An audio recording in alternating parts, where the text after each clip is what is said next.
Hello, and welcome back to part 4 of The Boy Who Cried Abba by Brennan Manning. I hope you are enjoying this as much as I am. We left off yesterday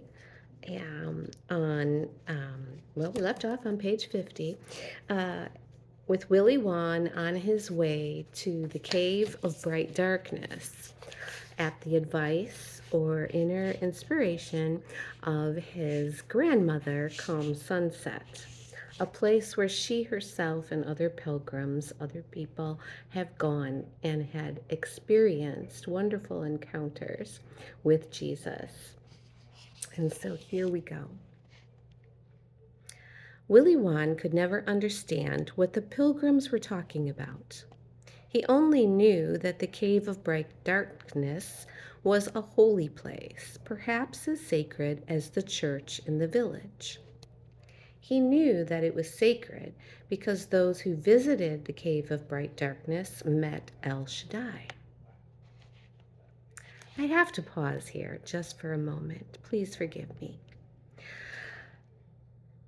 It is a wonderful thing when you can get away and go on a special retreat or somewhere, even taking a day just to be alone with the Lord and converse with Him, you know, listen, do more listening than talking. And as that's a wonderful and can be a wonderful, wonderful thing. But we don't have to go anywhere in order to experience that because we just can't get away from Him. He's already in us and we are in Him. And so, the word says that everything exists in Christ. I also want to just add my own personal, though I love and not to take away at all, one bit, from Brennan's writing about having gone somewhere, because I do believe I read a story about this sort of being one of his personal experiences with Jesus, with Abba. And so, yes, we can certainly go somewhere, and oftentimes the Lord will lead us there somewhere to experience it. Just be quiet, maybe a day, a week, a few hours, who knows. Um, he knows what it takes. But there's a place, I believe, deep inside of us, this cave of bright darkness, um, in a allegorical sense, I guess you could say, um, inside of us where we're often afraid to go because it's too hurtful and it's too painful. But I can tell you something. Jesus is in that place. He is in that place. The darkness can't put out the light. The light of life inside of every single human being, the light of the living Christ inside of us, is there. Might not seem like it because to you and to me, I've often thought it's just too scary of a place to go to. I don't want to face my hurts, my pains, my failures, the betrayals, whatever it is that you've gone through. But that's where Jesus wants to meet you. He wants to meet you in that place. And He wants you to meet Him in that place. It's like the verse, I'm going to mess this up, but when He appears, then you'll know, you'll see Him as He really is. Um, there's an aspect of that experience of allowing yourself to be there in that place with Him, where He can do the healing and pull out the things and walk you through and speak to you and love on you and care for you and show you things. It's just a beautiful, hard, and it's a choice. that each one of us can make, to take that time to, because a lot of times we go through stuff and we don't really know what's going on. We can't, lots of times you already know, and you're just scared to face it. But you don't have to be. There's no fear in love. There's no fear. Perfect love casts out fear. He is perfect love. Your Father, your Abba loves you so much. He loves us all so very much. And He wants us to experience Him in the good and in the rough times and in those heartbreaking times. And where places where we need healing, we need Him. He's the only one. There's nothing in this world that can do it for us. Nothing. It's all temporary. Even if it works for a little while, it's all temporary and it doesn't last. It's the ways of the world. It's not His ways. And so here I am preaching, and that's not what I wanted to do in this last part. If it's going to even be the last part, if we get to the end of the book, we might have to do part 5.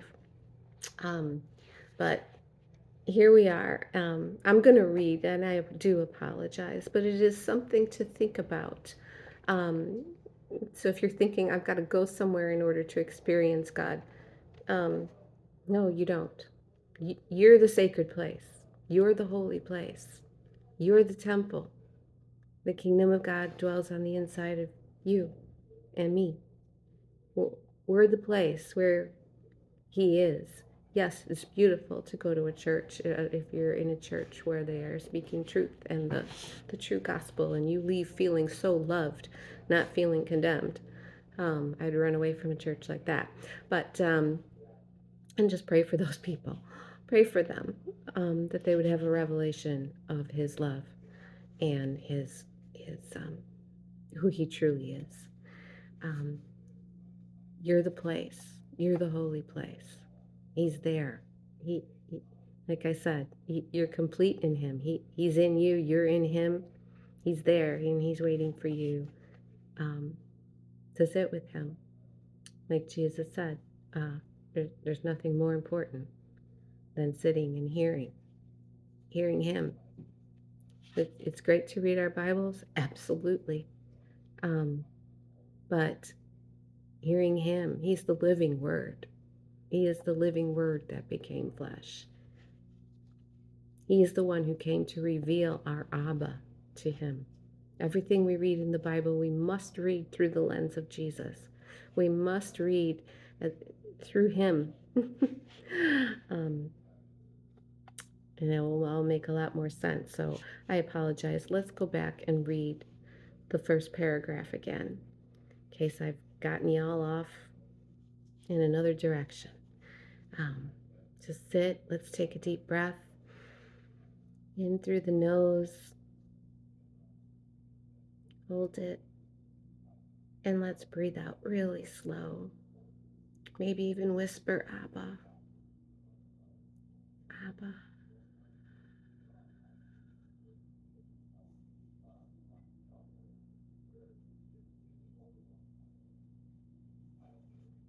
Okay.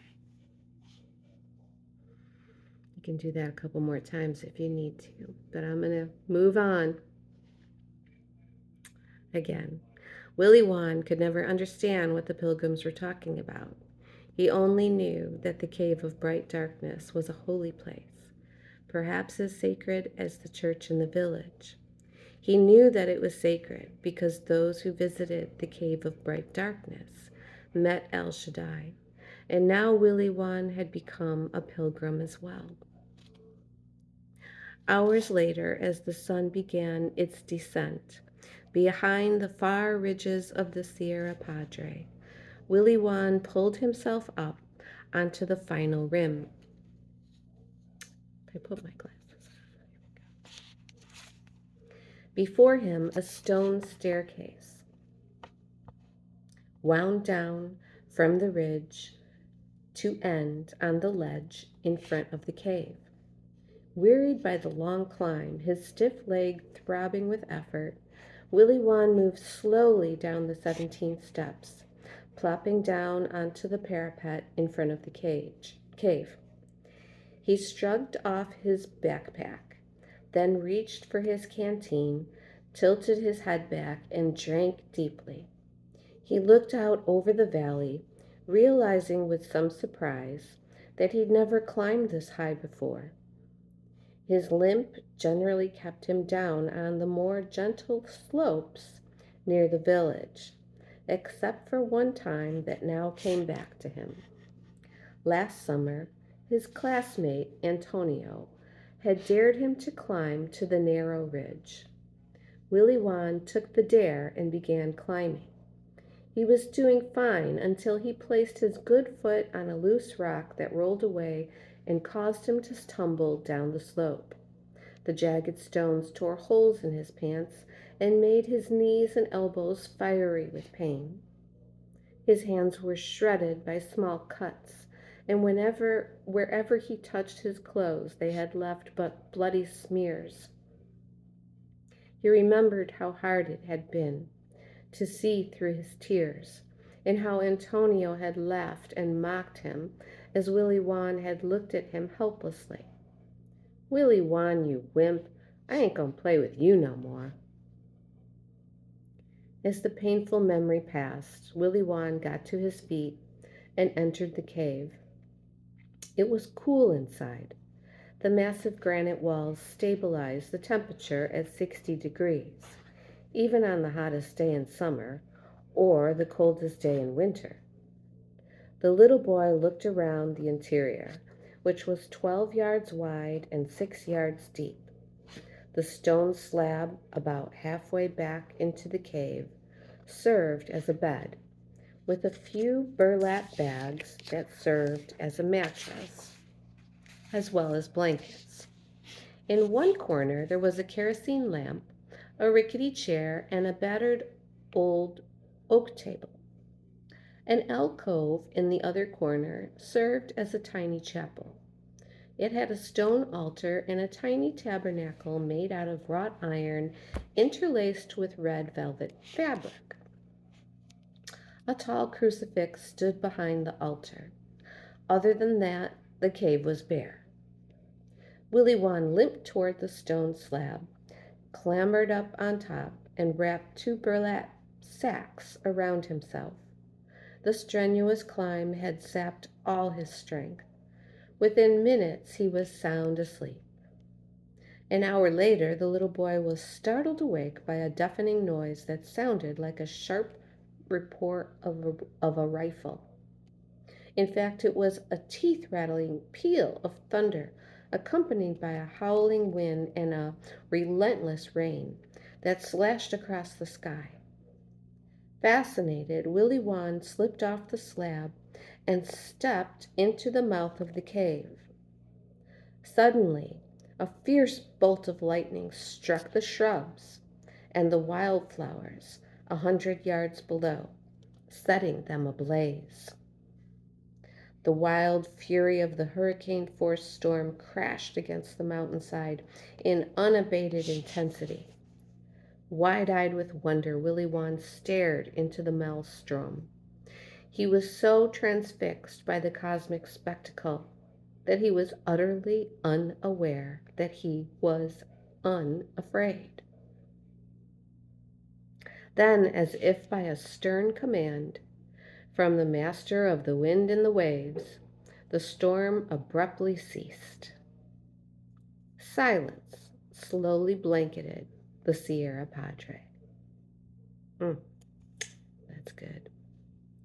So palpable was the quiet that the little boy felt himself becoming as silent as the valley before him, entering an interior place he had never visited before.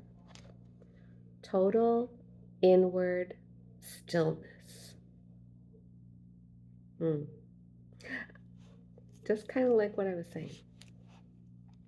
Out of the stillness came the whisper of a voice. "Willie Wan." Too startled to answer, Willie Wan looked around to see who was speaking.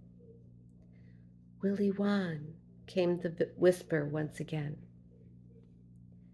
Yes, I'm here. I'm Willie Wan. Who are you?"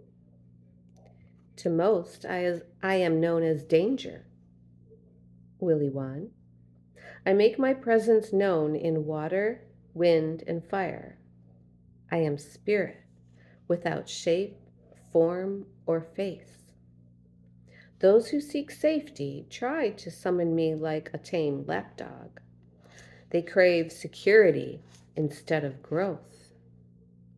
They have no tolerance for mystery, certain that they can know everything knowable. The weak-kneed do not love danger. They are afraid. They are afraid I will call them to become what they are not. They call me comforter for all the wrong reasons and are surprised when no comfort comes to them. Willy Wan sat very still and listened carefully, tilting his head as if to hear better. You're a brave boy, Willy Wan, the voice continued. You have made a frightening journey alone to this secluded mountaintop. None of the other boys has done that. You are braver than Antonio, who mocked you as you tumbled down the trail. Braver than Tino, who dumped you into the brambles. More courageous than your weather-vane friends, who let go of the rope in the tug-of-war game. Your journey has begun in promise, little friend, but it could end in failure unless you are brave enough to risk the next step. You see, Willy Wan, the evil one, like a shrewd enemy commander, has surrounded you and discovered where you are most vulnerable. He has used your bad feelings about your scars and lame leg to tie you up in knots, chaining you to a deep sense of worthlessness.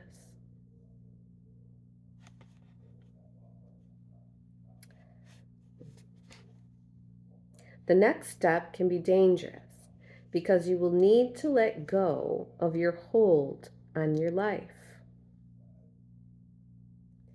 So powerful.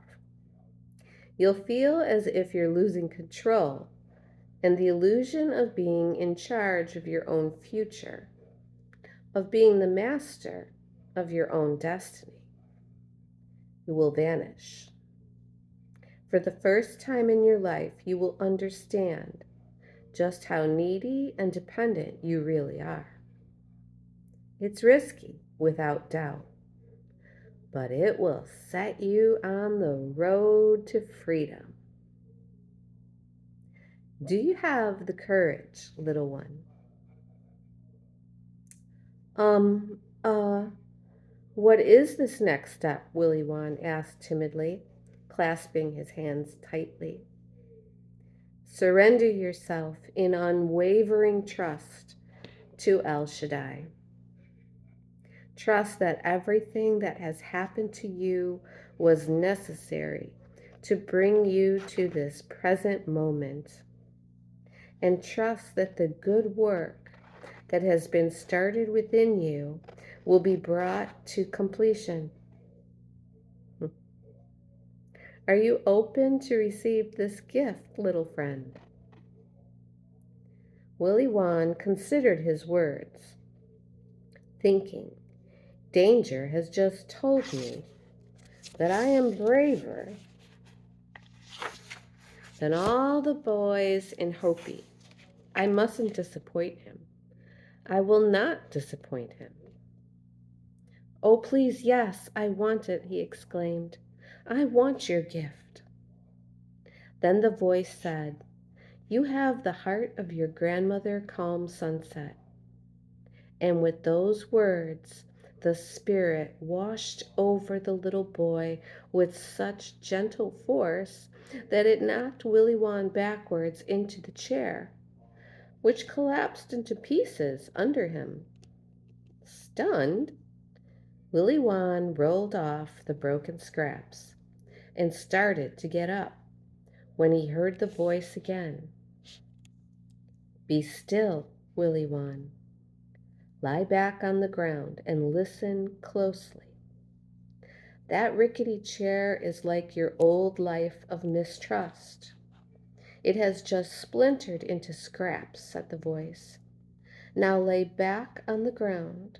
Think about your grandmother, and then make ready for the one whose smile, like lightning, will set you free, will set free the song of glory that now sleeps inside your soul.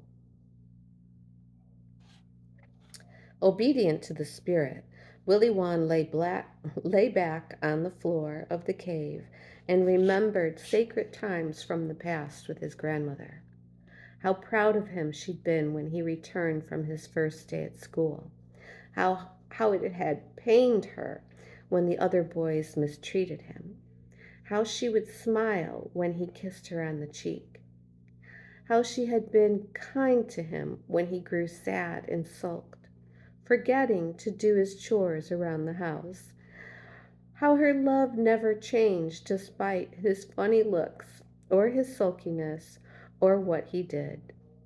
He remembered how calm Sunset's eyes had glistened with love and confidence as he prepared to leave for the cave of bright darkness.